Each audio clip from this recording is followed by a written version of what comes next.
Hello everyone, and welcome to Vlinko's channel. In today's video, I will show you how to reinstall keyboard drivers in Windows 11. And now let's get started.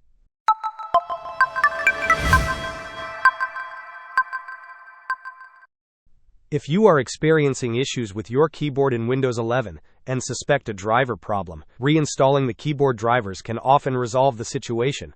To begin this process, open the Windows search bar and type in Device Manager. Once Device Manager appears in the search results, select it to open the application. In the Device Manager window, you will see a list of hardware categories. Expand the category labeled Keyboards. Within the Keyboards section, you will find your keyboard device listed. Right-click on the first keyboard entry you see, and select Update Driver from the context menu. Repeat this process by right-clicking on the second keyboard entry, if present, and again selecting Update Driver. This action will prompt Windows to search for and install the latest available drivers for your keyboard. Hope this was helpful. Don't forget to like and subscribe if you enjoyed.